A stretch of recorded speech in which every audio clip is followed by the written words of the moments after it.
All right, I want to thank you for joining me for part 2 of episode 16, a very special episode of my series, The Strange and Unexplained Phenomena of the South Mountains of North Carolina. I am your host, Kaiser Rebel. Let's pick up where we left off in part 1.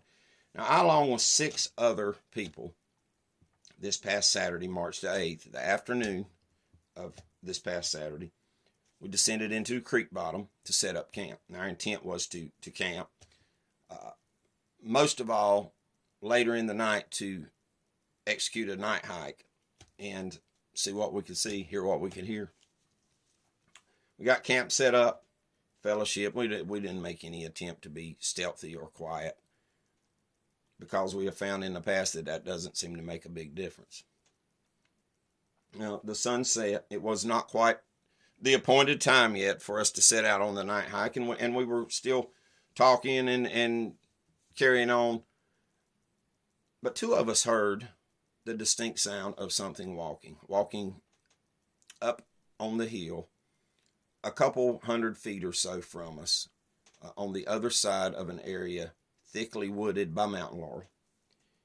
And it was distinct, heavy-footed, and it didn't seem to be in any way trying to conceal itself in terms of the noise that it was making. And we listened for a minute, and it would stop just for a brief second and start again. There was no doubt in my mind that it was something walking on 2 feet. So we got the rest of the group's attention, and we went completely quiet. When we did so, it stopped. And we didn't hear that anymore at that point in time. So we tried to do a few things to try to elicit a response, and we got no response. The appointed time came for us to leave for a night hike. Our route we planned was to go up the western end of a ridge that gradually ascended to the top of a long ridge, to follow that ridge its complete length, and then to turn south and go a couple 100 yards to an area where there was a previous sighting.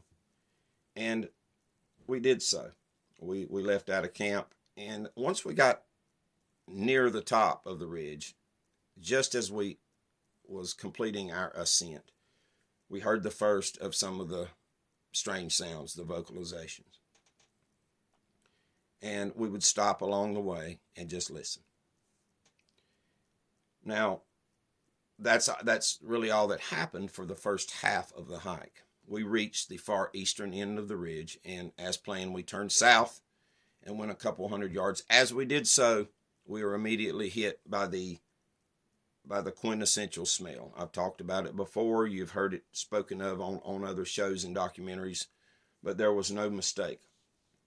And it was a stronger level of odor, indicating to me that something was closer to us as opposed to being further away from us. And as we reached the terminus of the direction we were traveling toward the south, we could hear some walking in the woods. The dog that one of the people had, at one point in time, tucked its tail and began to whimper. The smell was strong at that point. And finally, one of the members of the group that had a thermal night sight picked up in the brush the clear, unmistakable thermal signature of something large. It was far enough into the thickly wooded area. This area had been previously clear-cut about 10 years ago, so it was thick with scrub brush. It was thick with taller saplings. Picked it up on and off for a few minutes, but the smell never left us. And after a short period of time, we decided that we were going to turn back and retrace our steps and head back to camp. And when we did turn around, the smell had not dissipated or departed.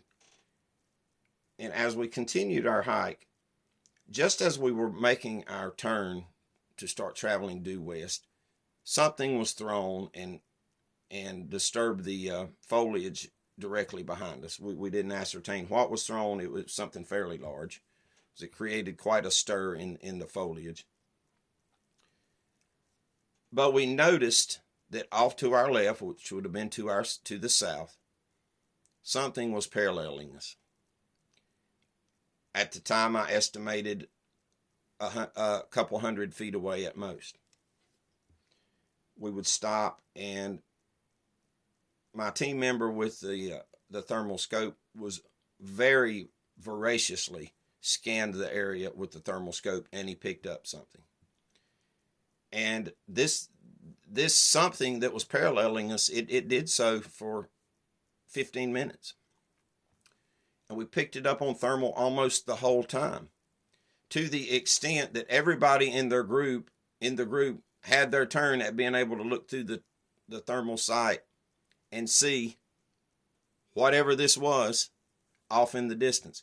It was obvious that it was bulky, very tall, and we could compare that by looking at other members of the group in the distance with the thermal, compare what we saw there with what we saw into the woods, and it was obvious that it was large and bulky.